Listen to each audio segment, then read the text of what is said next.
So, inopen natin yung makina. And then, of course, ito yung buttons niya. Ayun o, ayaw niya o. Ayun o. Ayun o. Tinatry ko, tingnan niya. Ayun o. Guys, welcome once again sa ating vlog.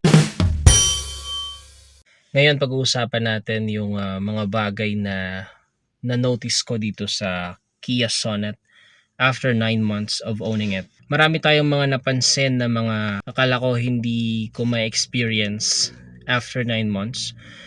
Which are, sabihin natin na hindi siya masyadong kaaya-aya. Without further ado, I'm gonna start with this. Ano po ito?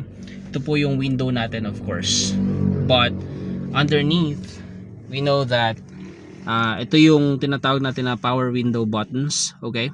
So yun yung kumokontrol nung syempre, basically, pagbukas at pagsara natin ng window. So napansin ko guys na after 9 months, nagkakaroon siya ng sintomas na kung saan yung power window niya guys, hindi siya gumagana as intended. May mga times na gumagana siya, pero may mga times na hindi siya gumagana. Bibigyan ko kayo ng example, no? So, try natin. So, inopen natin yung makina. And then, of course, ito yung buttons niya. Halimbawa, i-open ko to guys. Pipindutin ko yung dito sa may driver side, front.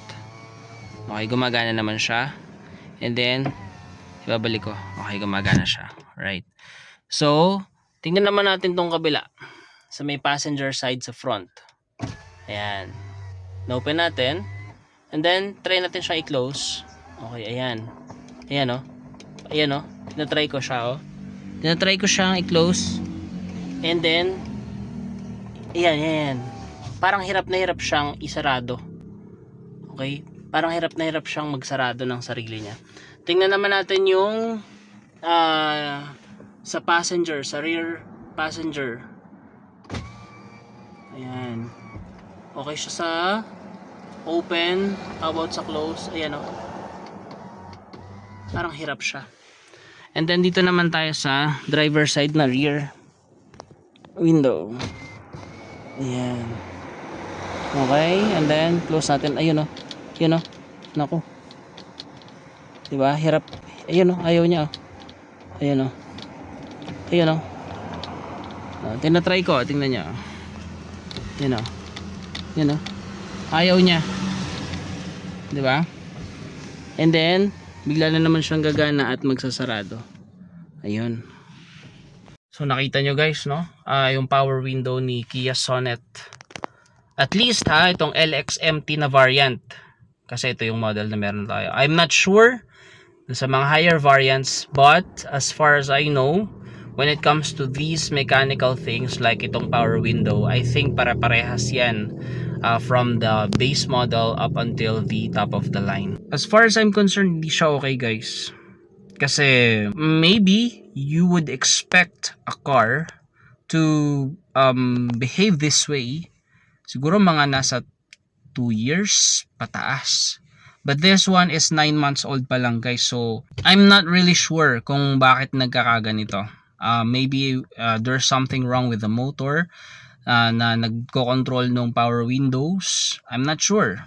Or yung iba nakikita ko ang ginagawa nila, nilalagyan nila ng WD-40. Yung nilalagay nila dito, okay? Ni-spray nila yan. Then after daw nun as magiging okay na. So far I haven't tried that guys, no? Pero isa yun sa mga sa tingin ko pwede kong gawin. Hindi ko pa siya mare-recommend sa inyo kasi nga hindi ko pa siya nagagawa. But it's one of the things that you can try, okay? At your own discretion. Yun yung isa sa mga reasons kung bakit parang naisip ko, bakit ganon? 9 months pa lang pero ng mga ganitong problems. Anyway, yung pangalawa nating napansin, which is sabihin na natin na hindi naman siya talaga problema, okay? But kind of like a minor thing na napansin ko kay Kia Sonet is yung charging port niya sa likod. So tingnan natin. Okay, so pag pumasok tayo dito sa likod, right, so mapapansin natin guys is Ayan, nasa baba yung charging port. Well, sa tingin ko wala naman dyang sabihin na natin na major problem kasi okay naman, gumagana naman yung charging port. Pero siguro magkakaproblema ka dyan in terms of syempre yung nasa gitna na uupo, minsan natatapakan yan, di ba? E paano kung maputik yung tsinelas o yung sapatos, may tendency na pumasok yan dyan sa loob, okay, ng charging port. So sa tingin ko mas maganda sana pala kung medyo itinaas-taas nila dito sa part na to, para na sa ganon hindi siya yung sabihin na natin na mapasukan ng mga putik, okay?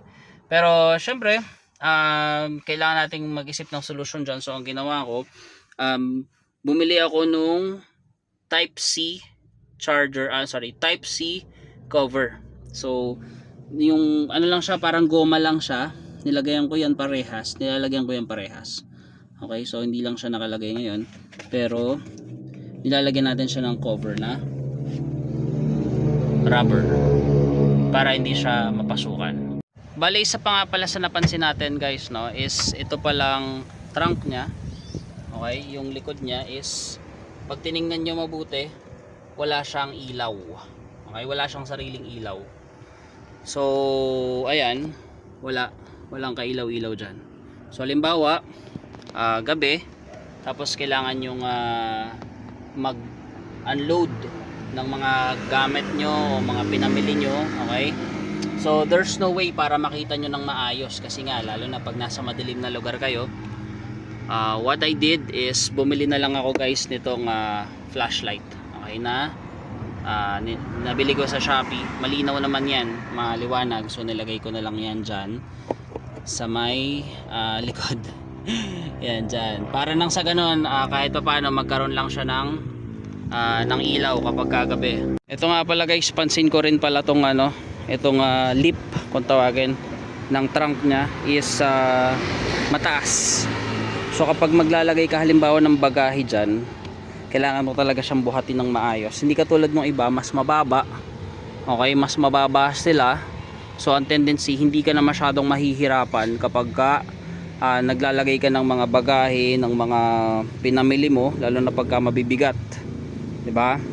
Ayun yung isa sa mga napansin ko rin. So guys, kung sa part ng trunk, hindi ko alam kung si EX or si SX na variant ng Sonet merong ilaw dun sa likod ng compartment, pero dito sa LX wala. So yun, kaya nag-improvise tayo, bumili tayo ng ilaw or ng flashlight para doon. So far naman sa electronics, ito sa head unit, okay, wala namang problema, napaka-responsive. Yung aircon malakas naman, okay. Naalala nyo dun sa una kong video, sabi ko medyo mahina yung aircon. Nung pala, kailangan mo lang talaga siyang lagyan ng tint na maayos, and then iset mo siya sa siguro mga 2. Okay na siya, malamig na talaga siya. Wag lang siguro sa sobrang init na panahon, syempre kailangan mo talagang i-adjust yung temperature. Dito sa cambio pa pala guys, isa sa mga napansin ko especially dahil naka-manual tayo guys, no? Naka-manual transmission tayo. Ito yung LX manual transmission. Napansin ko guys, yung pag-shift nyo sa kanya ng gear, okay, from one gear to the other, medyo parang mas matigas siya, okay? I don't know kasi ako, I can speak about this matter kasi nga ilang taon na rin ako nagma-manual. I think nasa 8 years na or more. Ang napansin ko guys, since halos lahat ng kotse ko manual if you happen to drive a Kia Soluto, yung sedan ng Kia na entry level, napakalambot nung cambio niya guys na manual. So nagulat ako, itong si Kia Sonet LX manual transmission, medyo parang mas maganit siyang ilipat, okay, ilipat-lipat, and minsan medyo sumasala yung niya, yung pasok niya. I'm not sure hindi ko sinasabing sumasala in terms of yung kumbaga parang siya, parang hindi siya as smooth as I was expecting, no?